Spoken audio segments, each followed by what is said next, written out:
प्रिय भक्तों, श्रावण का मास प्रारंभ हो चुका है और मैं आपको श्रावण मास में शिव महापुराण के प्रथम अध्याय का कथासार सुनाऊंगी।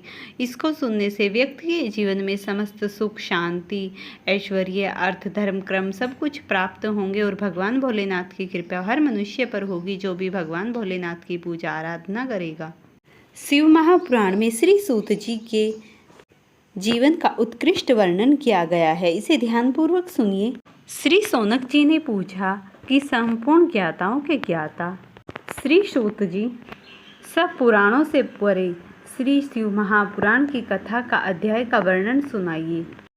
इस कलयुग में मनुष्य किस प्रकार अपने काम, क्रोध और अपने मन को शांत करने के लिए अपने कार्यों का किस प्रकार निवारण करते हैं।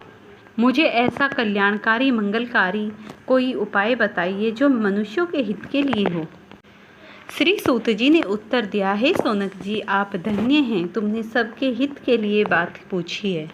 मैं जो आपको शिव महापुराण का कथाध्याय सुनाऊंगा वह समस्त विजय पर विजय दिलाने वाला है। मनुष्य की बुद्धि, दृष्टि कितनी भी गलत संगति में चली गई हो वह तुरंत ठीक हो जाती है। ऐसे अपार अद्भुत शिव महापुराण की कथा को अध्याय में तुम्हें सुनाने वाला हूँ, इसे ध्यानपूर्वक सुनिए।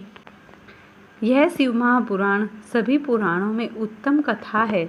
इसे सभी मनुष्यों को कलयुग में समझाना चाहिए। शिव महापुराण की कथा के अध्ययन से मनुष्य समस्त पापों से निष्पाप हो जाता है और इसके श्रवण करने से मनुष्य की सभी मनोवांछित वस्तुएं प्राप्त हो जाती हैं। और जो मनुष्य इसे पूरी श्रद्धा और निष्ठा से सुनता है वह इस लोक में सुख भोगने के बाद अंत में दुर्लभ मोक्ष को प्राप्त हो जाता है। शिव महापुराण में 24,000 श्लोक हैं जिसमें 4 संहिताएं हैं।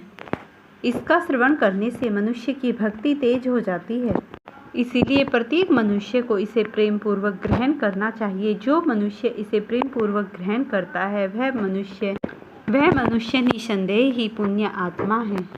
ऐसे मनुष्य को भगवान शिव पुण्य आत्मा समझते हैं और उसे अंत में अपना धाम प्रदान करते हैं।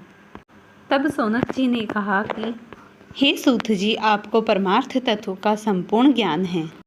हे प्रभु, आपके बताए अनुसार हमने ये जान लिया कि इस भूतल पर आपके द्वारा जो बताई हुई शिव महापुराण कथा है इससे उत्तम कोई अध्याय या पाठ पठन नहीं है। अब सौनक जी बोले कि कृपया कर आप हमें बताइए कि इस पृथ्वी पर कौन से क्रम कर मनुष्य एकदम पाप मुक्त हो जाता है। तब सूत जी बोले कि इस कथा के पठन या सुनने मात्र से ही व्यक्ति के काम, क्रोध, लोभ में फंसे हुए मनुष्य निष्काम भाव से भगवान के अनन्य भक्त हो जाते हैं। कुछ शास्त्रों में इसका वर्णन भी इसी प्रकार है कि इसके पठन से ही व्यक्ति के संपूर्ण पाप निष्फल हो जाते हैं। प्राचीन काल की बात है, किसी नगर में एक राजा रहता था जिसका नाम देवराज था। वह समस्त प्रजा को दुखी किया करता था और जिस भी राज्य में धन देखता उसे अपने पास एकत्रित कर लिया करता था और उसे ना ही किसी सुकर्म कार्य में लगाता और ना ही भगवान में आस्था रखता था और वह बहुत ही दुराचारी था। इस तरीके से वह पृथ्वीलोक पर भ्रमण करता हुआ साधु संतों की सभा में जा पहुंचा, जहाँ पर बहुत से साधु संत इकट्ठा हुए थे। वहाँ पर एक शिवालय था, जिससे उसकी नज़र शिवालय पर पड़ी। वहाँ उसी समय उसे बहुत तेज का ज्वर आ गया। उसी समय वहाँ पर शिव मंदिर में एक ब्राह्मण शिव कथा पढ़ रहा था। तभी वह ज्वर से पीड़ित 1 महीने तक वहाँ पर पड़ा रहा और शिव कथा का श्रवण करता रहा। और वह 1 महीने तक बिना अन्न जल के रहा। तो फिर यमराज के दूत आए और वह जैसे ही चल बसा तो उसे अपने पासों में बांध कर ले गए। और तभी वहाँ पर भगवान शिव के गण शिवदूत आकर खड़े हो गए। उनके चेहरे पर एक अलौकिक तेज था। तब भगवान शिव के पार्षदों ने यमराज के दूतों को बहुत और फिर वे गण उसे अपने दिव्य विमान पर बैठाकर कैलाश पर्वत पर ले गए। जब धर्मराज के दूतों ने बताया कि हमें शिव के पार्षदों ने बहुत मारा है, तो धर्मराज स्वयं बाहर आए निकलकर और उन्होंने अपनी दिव्य दृष्टि से सब कुछ देखा और फिर उस गण को प्रणाम किया। और फिर कैलाश पर्वत पर जाने के बाद शिव के गणों ने उस दूत को भगवान शिव के हाथों सौंप दिया। इस प्रकार उस दूत का गलती से ही शिव महापुराण सुनने मात्र से उसका कल्याण कर दिया। फिर सौनक जी बोले कि हे सूत जी, आपने बहुत ही कल्याणकारी मंगलमय कथा का वर्णन किया है। हे प्रभु, मैं आपकी बताई हुई इस कथा को सुनने मात्र से ही आनंदित हो तब सूत जी सोनक जी से बोले, हे सोनक जी, आप शिव भक्तों में अत्यंत श्रेष्ठ हो, इसीलिए मैं तुम्हें एक अत्यंत दुर्लभ गोपनीय कथा का वर्णन सुनाता हूँ। इस प्रकार सूत जी कथा सुनाने लगे कि बहुत समय पहले पर्वतराज के पास एक नगर था। उस नगर में बहुत सी प्रजा रहा करती थी, जो ना ही तो देवताओं को कुछ मानती थी और ना ही उनका आदर सत्कार किया करती थी। वे लोग अपने पास अनेक प्रकार के अस्त्र शस्त्र रखा करते थे। उन्हें ना ही तो भगवान का कोई ज्ञान था और ना ही वे भगवान की पूजा पाठ किया करते थे। उस प्रदेश की स्त्रियां भी अत्यंत कुटिल और निश्चलवादी थी। वे हर समय अपनी स्वेच्छा के कार्यों में लगा रहा करती थी। ना ही तो उन्हें भगवान पर कोई विश्वास था और ना ही वो भगवान की पूजा पाठ जाना करती थी। इस प्रकार उस नगर के स्त्री पुरुष सभी निश्चलवादी, अधर्मी और दुराचारी थे। इसी प्रकार वहाँ पर एक ब्राह्मण रहा करता था, जो बहुत ही दुराचारी था, और उसकी पत्नी चंचुला वह बहुत ही सत्कर्मों वाली थी।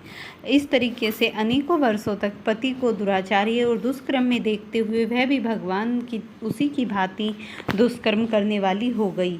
जब वह दोनों पर्वतराज पर जाकर रहने लगे तो एक दिन चंचुला के कुछ सगे संबंधी वहाँ पर आ गए और वो सभी मिलकर गोकर्ण जा पहुँचे। वहाँ पर बहुत भयानक युद्ध हो रहा था और युद्ध से पहले ये था कि सभी मनुष्य नहाकर आएंगे। जैसे ही वो वहाँ पर युद्ध के बाद नहा के आए, फिर वह एक मंदिर में गए।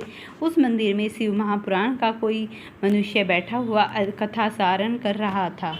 जब चंचुला मंदिर में बैठी हुई कथा का श्रवण कर रही थी, तब उस समय वह कथा में बताया जा रहा था कि जो भी स्त्री पराये पुरुष का स्पर्श करती है, वह मरने के बाद उसकी योनि में दूत लोहे का पाइप डालते हैं। इससे वह अत्यंत भयभीत और घबरा गई और जैसे ही कथा का समापन हुआ, सभी मनुष्य वहाँ से चले गए, लेकिन वह वहाँ से नहीं गई। वह वहीं पर बैठी रही और उसने उस देव ब्राह्मण से जो कथा सुना रहे थे उनसे पूछा कि हे ब्राह्मण देव, मेरे से निश्चलता से कुछ अपराध हो गया है। अब मुझे इसका कोई निवारण बताइए। मैंने प्राय पुरुष के संबंध में फंसकर अपने जीवन को बहुत ही नरकपूर्वक बना लिया है। अब मैं इसका किस प्रकार से अपने उद्धार का कोई मुझे रास्ता दिखाइए। मैं बहुत ही सत्कर्म वाली थी, लेकिन मैं अपने पति के साथ बनकर कुछ दुष्कर्मों में फंस गई, जिससे मेरी मति चूर हो गई और मैं कुसंगति को प्राप्त हो गई। आप मुझे कृपया करके कुछ ऐसा बताइए जिससे मेरे जीवन धन्य हो जाए और मैं भगवान की भक्ति में लग जाऊं, और जो मेरे बुरे कर्म हैं उनका कोई निवारण मुझ जैसी पापिन को बता दीजिए। तब उस ब्राह्मण देव ने कहा कि तुम्हारा दर्शन मार्ग भगवान शिव की कथा सुनने मात्र से हो गया है। अब तुम 1 माह तक श्रावण मास में भगवान शिव की अनुष्ठान करना और शिव महापुराण की कथा का पाठ करना। इसको करने से तुम्हारे जीवन के सभी दुष्कर्म दूर हो जाएंगे और तुम भगवान के परम धाम को जाओगी। अगर आपको प्रिय भक्तों ये वीडियो पसंद आई हो तो इसे लाइक और शेयर करना। चैनल पर नए हैं तो चैनल को ज़रूर सब्सक्राइब करना।